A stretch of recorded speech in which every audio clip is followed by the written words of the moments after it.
Keberadaan SIEM ini ya sudah cukup lama, sudah ada sekitar hampir 5 dekade berdiri di SIEM itu di tahun 1987, sehingga ya. Nah, tentunya salah satu instrumen utama agar lulusan bisa terserap di lapangan kerja itu adalah yang menarik juga, kita cuma tidak hanya sekedar memperhatikan dalam ruang kelas, kita juga memperhatikan aspek-aspek penunjang lain seperti sarana prasarana.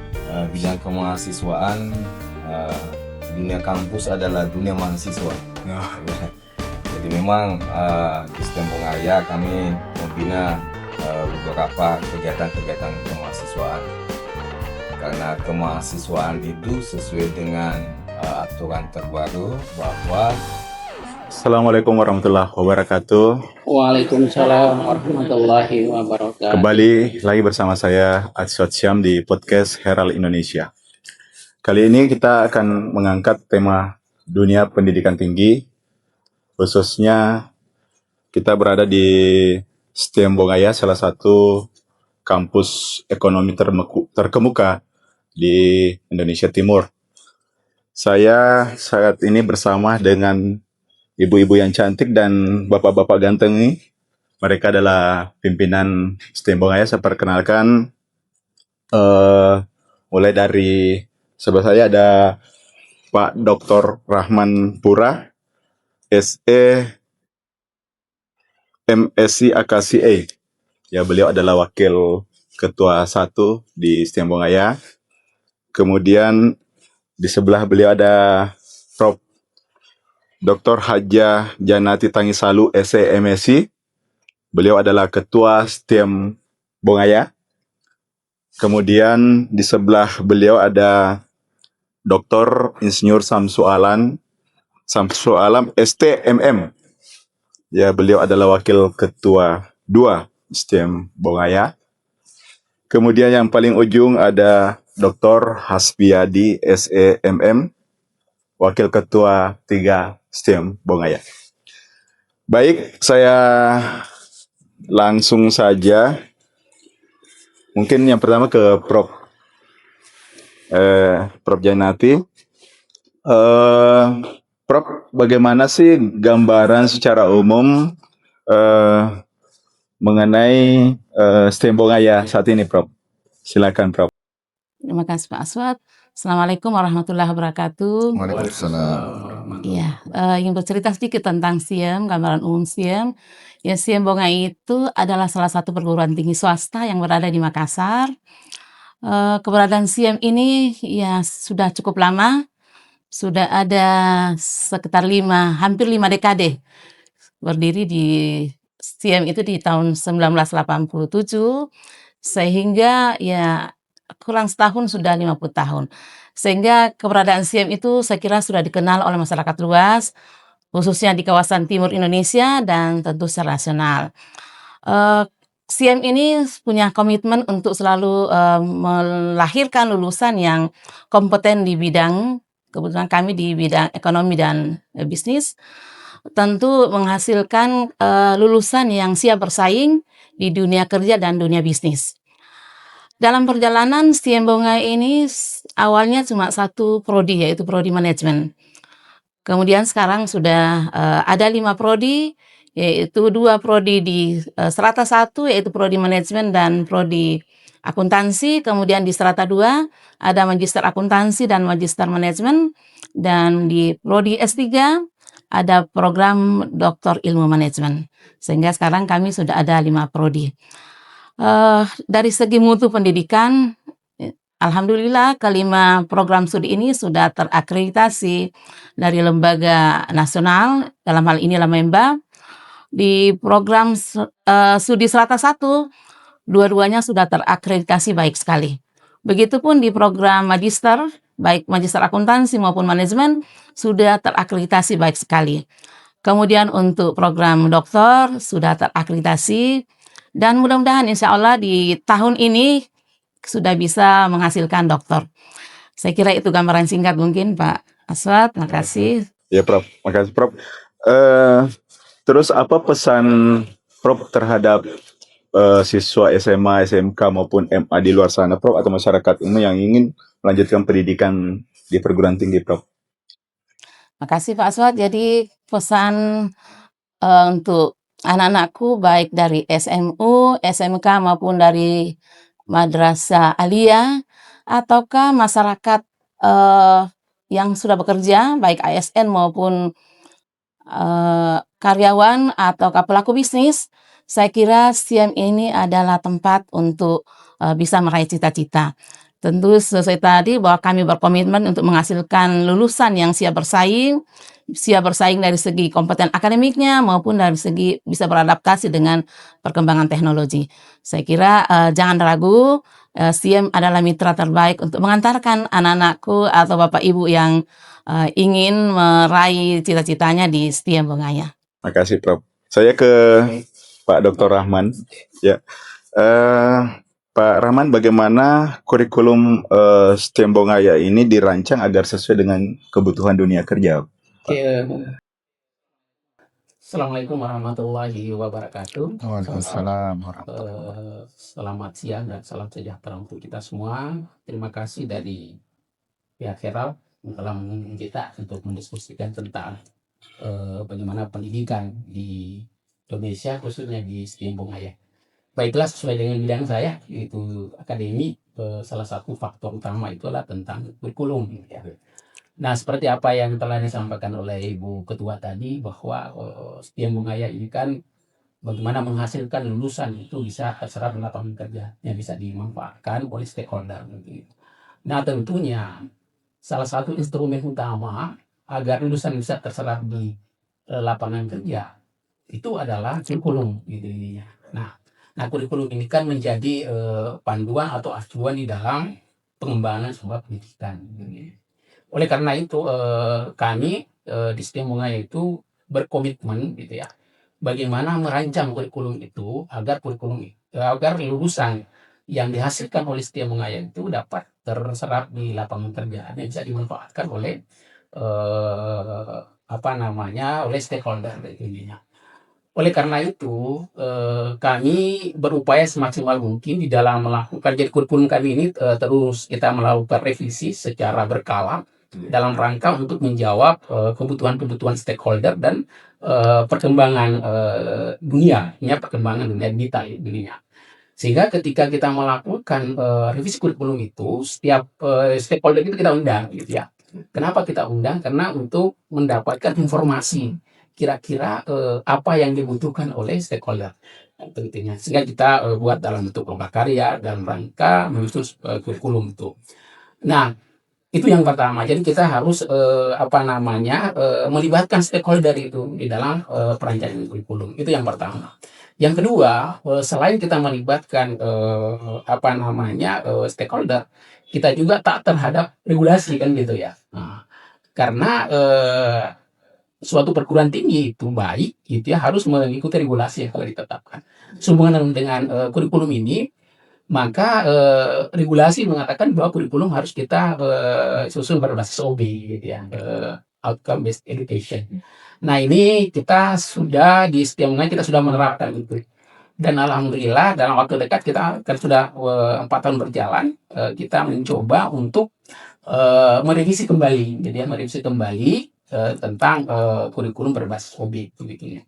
Nah, tentunya juga selain kita mengikuti perkembangan mengikuti regulasi, selain itu juga kita harus mengikuti perkembangan teknologi informasi sekarang, apalagi kan dunia kerja sekarang itu kan serba dengan digital intinya. Sehingga kita merancang kurikulum ini ya harus berbasis digital juga gitu ya.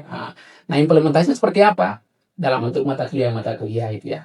Alhamdulillah khususnya di program strata 1 dan strata 1 baik di manajemen akuntansi, laboratorium itu alhamdulillah 90% itu berbasis digital gitu. Jadi kita bekerja sama baik secara lokal maupun nasional. Di Jakarta ada lembaga-lembaga yang kita mencoba untuk melakukan mitra kerjasama dalam rangka mengkolaborasi terhadap teknologi informasi yang terkait dengan mata kuliah yang berbasis praktikum. Jadi semua mata kuliah itu yang berhubungan dengan praktikum. Itu kita alhamdulillah berupaya untuk berbasis teknologi. Salah satunya misalnya kalau di program studi manajemen ada namanya pasar modal. Ya. Nah, di pasar modal ini alhamdulillah kita sudah dipercayakan oleh lembaga dari OJK menjadi salah satu lembaga untuk menghasilkan sertifikasi kompetensi gitu ya. Jadi kalau Bapak Ibu atau adik-adik calon mahasiswa, jangan calon mahasiswa juga gitu ya, yang menginginkan untuk mendapatkan sertifikasi kompetensi di bidang pasar modal, itu siap saja kan seperti itu. Karena kita sudah merancang seperti itu, jadi kurikulum kita seperti itu. Itu mungkin dari manajemen. Kemudian yang manajemen yang lain misalnya praktikum perbankan, itu juga kita sudah berbasis digital. Itu dari program studi manajemen. Kemudian program studi akuntansi ada praktek pajak gitu ya, itu juga sudah berbasis aplikasi. Kemudian audit juga berbasis aplikasi. Akuntansi keuangan gitu ya, juga kita sudah berbasis aplikasi. Nah, ini lembaga-lembaga, jadi kita kerjasama dengan beberapa lembaga mitra gitu ya, dalam rangka untuk mendukung gitu ya, jadi mendukung aplikasi-aplikasi yang berbasis digital tersebut. Dia dalam rangka kita mencoba menghasilkan mahasiswa yang bukan hanya dari segi kompetensi keilmuan, tetapi keterampilan mereka juga kita asah gitu. Nah, itu mungkin yang terkait dengan kurikulum. Kemudian yang terakhir yang berbicara tentang kurikulum ini, ya salah satu komponen penting juga kalau kita merujuk ke regulasi, harus menerapkan MBKM gitu ya. Nah, itu atau dengan istilah lain namanya kampus berdampak gitu ya, kampus berdampak. Nah, di sini kami juga sudah menerapkan seperti itu. Jadi misalnya contoh mahasiswa melakukan magang di instansi gitu ya. Kemudian kegiatan-kegiatan mengajar di sekolah gitu Kemudian ada yang lain misalnya kegiatan-kegiatan sosial dan lain sebagainya. Nah, ada satu hal yang menarik yang kami coba terapkan mulai semester ini dan semester yang akan datang.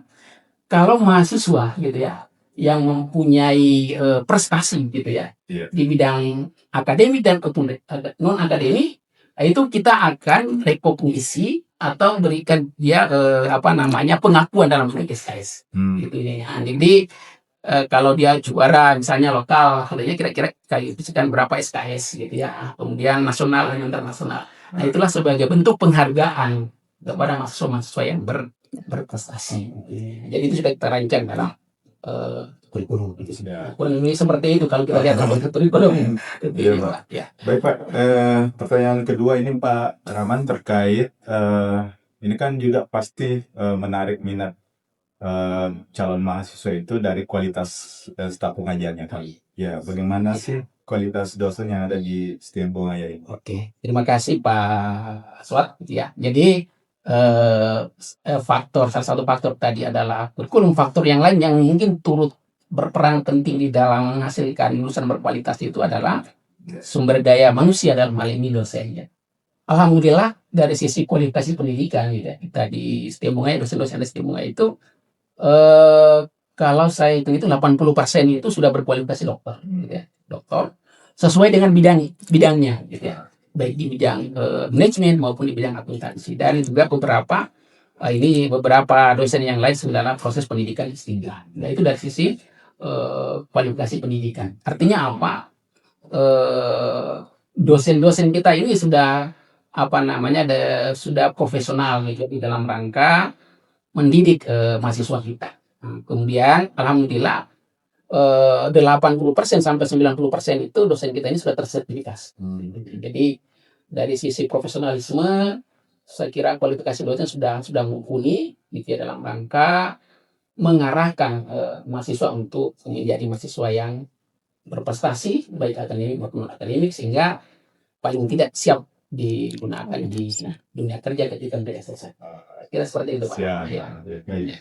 Saya ke Pak Wakil Ketua 2, Pak Dr. Insinyur Hamsuala STNM. Ini terkait fasilitas Pak. Yang saya lihat tadi saya masuk kampus STEM ini sangat bercahaya Pak. Dengan cat-catnya yang warna cerah. Fasilitas apa saja yang dimiliki oleh STEM Bungaya Pak untuk menunjang pembelajaran itu Pak? Baik Pak, terima kasih banyak. Jadi kalau melihat fasilitas, Timuanya senantiasa memperhatikan kenyamanan dan ketersediaan sarana prasarana untuk mendukung pembelajaran. Alhamdulillah dalam hal ruang kelas, kami menyediakan ruangan ber-AC, tapi tersedia juga kami ruangan non ber-AC, jadi ada pilihan di dalam. Kemudian dalam ruangan tersebut juga dilengkapi dengan alat-alat bantu perkuliahan, seperti kita menyediakan LCD proyektor, smartboard, dan layanan internet yang terhubung dari seluruh area kampus. Dan itu bisa diakses free oleh mahasiswa. Yang menarik juga kita cuma tidak tidak hanya sekedar memperhatikan dalam ruang kelas, kita juga memperhatikan aspek-aspek penunjang lain seperti sarana prasarana perpustakaan. Jadi di perpustakaan itu kita juga menyediakan koleksi-koleksi buku ribuan dan sebagian diantaranya itu digital. Jadi mahasiswa juga bisa mengakses dari luar kampus. Untuk mempermudah hubungan antara mahasiswa dengan layanan, kita juga menyediakan layanan sistem informasi akademik yang bisa diakses dari luar kampus. Jadi interaksi antara dosen dengan layanan administrasi di kampus, mahasiswa dengan administrasi di kampus itu bisa terhubung lewat jaringan aplikasi akademik kita. Yang berikut kita juga senantiasa memperhatikan aspek-aspek di luar ruang kelas seperti suasana yang nyaman sehingga STIAM ini terkenal dengan ruang terbuka hijaunya. Jadi sirkulasi udara, terus kenyamanan ketika berada di luar ruangan itu dirasakan bahwa cukup nyaman buat orang yang berada di luar kelas. Dalam beberapa kasus, dalam beberapa kejadian, dosen-dosen kita bahkan ada yang melakukan kuliah di outdoor ya. Betul. Saya kira itu. Iya. Baik, saya kira itu penjelasan tadi menunjukkan bahwa STIAM Bonga ini sudah sangat adaptif ya dengan perkembangan teknologi. Jadi bagaimana pengembangan infrastruktur kampus Pak dalam beberapa tahun terakhir ini kalau dari sisi kacamata WK Aduan? Ya. Untuk pengembangan infrastruktur itu secara luas lahan kita sudah sangat memadai. Jumlah kelas kita sudah sangat banyak, lahan kita juga luas. Kita arahnya ini ke depan ke penambahan atau melengkapi sarana prasarana dalam kelas dan komponen lain untuk pembelajaran. Dan itu kita membuka ruang besar, baik dari dalam kampus sendiri maupun keterlibatan stakeholder dan alumni. Jadi sudah beberapa aspek kita perbaiki, kita remajakan, dan alhamdulillah dirasa banyak manfaatnya oleh mahasiswa dan pengguna di kampus. Baik, makasih banyak Pak Dr. Samsualam. Saya ke Bapak WK 3, Pak Dr. Hasbiani, SCNN. Pak Hasbi, Bapak bidang Bapak kan menangani terkait kemahasiswaan Pak ya? Betul. Bagaimana kehidupan kemahasiswaan di STEM Bungaya, baik itu terkait organisasi-organisasinya dan sebagainya Pak? Silakan. Baik, terima kasih Pak Aswad. Assalamualaikum warahmatullahi wabarakatuh. Salam. Sudah disampaikan tadi beberapa hal dari Ibu Ketua, Wakil Ketua 1 dan 2. Sesuai dengan tupoksi saya, bidang kemahasiswaan, kerjasama dengan alumni. Ya. Bidang kemahasiswaan, dunia kampus adalah dunia mahasiswa. Ya. Jadi memang di STEM Bungaya kami membina beberapa kegiatan-kegiatan kemahasiswaan. Karena kemahasiswaan itu sesuai dengan aturan terbaru bahwa khususnya di Kepmen 358 tahun 2026 menyangkut masalah itu, bidang kemahasiswaan berkaitan dengan prestasi. Dia ada di IKU 3, indikator kinerja utama. Baik, terkait bidang kemahasiswaan di kampus STEM Bungaya, kita membina adik-adik mahasiswa yang mempunyai bakat, minat, olahraga dan seni, akademik dan non-akademik.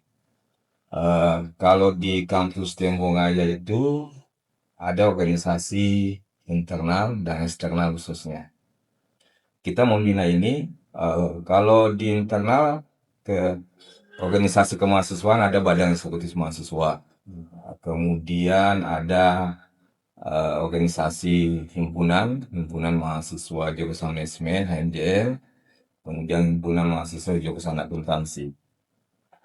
Ditambah dengan studi klub ilmiah, kemudian mahasiswa pencinta alam apalah. Untuk memperkuat dinamika kampusnya ini mengarah kepada prestasi, ada juga komunitas yang kami bentuk. Komunitas mahasiswa ini menjadi penunjang, baik menunjang dari sisi akademik maupun non-akademik. Kalau misalnya dari sisi akademik ada KSPM, komunitas tema kelompok studi pasar mahasiswa pasar modal. Jadi dia berkaitan dengan pasar modal, yang disampaikan tadi Pak WK1, bahwa kita ada sertifikat untuk pasar modal. Kemudian dari sisi perbankan dikenal, STM dulu dikenal dengan perbankannya. Ya. Jadi untuk itu juga kita membentuk komunitas mahasiswa perbankan. Alhamdulillah lembaga-lembaga kemahasiswa ini masih eksis saat ini. Di samping itu menyangkut masalah seni, ada Parama, paduan suara mahasiswa yang tentu di bidang seni. Ya. Untuk bidang kemahasiswaan menyangkut masalah prestasinya kan dari pemerintah sendiri kan selalu mengacu pada dua. Ada Popnas, Pekan Olahraga Mahasiswa Nasional, kemudian ada Persiminas, seni dan seni ya untuk tingkat nasional. Alhamdulillah prestasi baik Popnas dengan Persiminas itu kampus kita selalu mewakili wilayah 9 L2 Dikti, baik bidang seni maupun olahraga. Perlu kami sampaikan juga bahwa bidang kemahasiswaan tingkat nasional yang lagi banyak diminati, karena masyarakat itu kan khususnya antara olahraga itu basket atau futsal. Jadi alhamdulillah futsal saat ini insya Allah minggu ini akan berangkat ke Jogja mewakili turnamen nasional NFCS yang kedua kalinya. Jadi Paswa tahun lalu kita juga mewakili wilayah Indonesia Timur, Sulawesi Selatannya, ya kita wakili lagi. Mudah-mudahan kita bisa mendapatkan juara nasional di situ, karena tahun lalu kita di posisi ketiga nasional. Ya. Tentunya bagaimana organisasi kemahasiswaan ini tentu dibina dengan aturan-aturan yang ada. Salah satu proses pembinaannya bahwa setiap organisasi kemahasiswaan maupun kelompok studi mahasiswa ataupun lembaga-lembaga eksternal yang lainnya itu selalu ada pendampingnya. Jadi kita selalu semacam menugaskan lah ya, bahwa setiap organisasi ini berkolaborasi antara pengelola dengan organisasi itu tersendiri. Sehingga tentu yang harapan kita bagaimana bisa mengembangkan bakat minatnya, aktualisasi dirinya menuju suatu prestasi. Saya rasa. Ya. Yang pertanyaan selanjutnya Pak, terkait ini kan salah satu juga yang menarik calon mahasiswa untuk masuk ke sebuah perguruan tinggi itu terkait fasilitas beasiswanya Pak. Ya. Mungkin ada terkait beasiswa apa saja yang ada di STM Bungaya ini Pak? Iya. Alhamdulillah sejak tahun lalu 2025 sampai dengan saat ini kita sudah membuka pendaftaran untuk mahasiswa. Salah satu poin yang selalu ditanyakan oleh calon mahasiswa, baik orang tuanya mahasiswa itu sendirinya, ada tidak beasiswa, ya kan? Karena memang dengan kondisi ekonomi saat ini, masyarakat kan membutuhkan hal-hal demikian. Di kampus sendiri ada beberapa beasiswa, beasiswa internal dan eksternal Pak. Kalau beasiswa eksternal itu biasanya dari Kementerian Pendidikan, ya kita kenal ya namanya KIP Kuliah. Alhamdulillah juga KIP Kuliah itu kita membina mahasiswa penerima beasiswa KIP Kuliah kurang lebih 400. mahasiswa. Itu dari beasiswa eksternal. Kemudian dari sisi internalnya ada beasiswa yayasan. Ya, beasiswa yayasan ini kalau ada mahasiswa yang berprestasi akademik maupun non akademik, alhamdulillah yayasan memberikan respon positif. Memberikan misalnya 1-2 semester untuk bebas kuliah. Ya. Kemudian beasiswa itu eksternal itu juga biasanya dari pemerintah tingkat pemerintah Pemda ya. Pemda di sini juga ada Pak. Beasiswa itu dari Pemda Bulukumba Pak. Ada Bulukumba, Sinjai, bahkan ada Sulawesi Tengah itu. Iya. Itu saya rasa jadi memang sih salah satu minatnya Pak ya, salah satu minatnya mahasiswa itu kuliah adalah dia pertanyakan dulu beasiswanya ya. Dan alhamdulillah sekali lagi bahwa eh, mahasiswa penerima beasiswa ini bisa kita kelola dengan baik, tentu dengan menyelesaikan studinya tepat waktu sesuai dengan apa namanya aturan yang ada ya untuk beasiswa misalnya beasiswa Kipule itu. Iya. Ya, saya lihat ada forum tersendiri Pak ya. Iya, ya belum saya sampaikan. Ya ada forum komunikasi mahasiswa penerima Kipule itu. Alhamdulillah sudah berjalan 4 tahun ya. Itu pun disaksikan disahkan, dilantik oleh Ibu Ketua, kemudian disaksikan oleh Bapak Lembaga Layanan di Bapak Dr. Andi Lukman. Alhamdulillah merespon positif itu untuk mengelola kemudian mahasiswa ini menyangkut masalah mahasiswa kini bakat dan minatnya. Baik, mungkin ini kita masuk di closing statement ya. Kita mulai dari Pak Hasbi. Ini terkait apalagi harapan kepada calon mahasiswa di luar sana. Ya dari sisi mungkin dari sisi kemahasiswaan mungkin organisasi atau prestasi pembinaan prestasi di sini. Mungkin ada ajakan-ajakan apa sih yang kemudian membuat para mahasiswa itu harus masuk di ST? Baik, terima kasih Pak Aswa. Ada di mahasiswa yang menyelesaikan studinya tahun ini maupun yang tahun sebelumnya, mari bergabung di STEM Bungaya. STEM Bungaya memberikan banyak fasilitas dari sisi akademik maupun non akademik, fasilitas kampus dan lain sebagainya. Maka itu saya harapkan kepada adik-adik calon mahasiswa baru yang akan masuk di sini, kita memberikan fasilitas, tetapi tetap kami berproses sesuai dengan aturan yang ada. Sekali lagi, mari bergabung ke STEM Bungaya untuk calon-calon mahasiswa tahun ini. Ya. Baik, kita ke Pak Dr. Sansuelo. Mungkin ada ajakan-ajakan atau himbauan untuk calon mahasiswa di luar sana untuk masuk di STEM Bungaya. Baik, Pak. Buat adik-adik calon mahasiswa baru STEM Bungaya, jangan khawatir untuk bergabung di STEM Bungaya. STEM Bungaya sangat fleksibel dalam hal pembiayaan.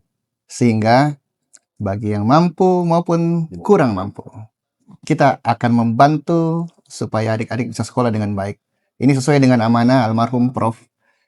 Idris Arif selaku pendiri STEM Bungaya untuk memudahkan rakyat Indonesia atau masyarakat Sulawesi Selatan untuk mendapatkan pendidikan tinggi yang baik. Terima kasih.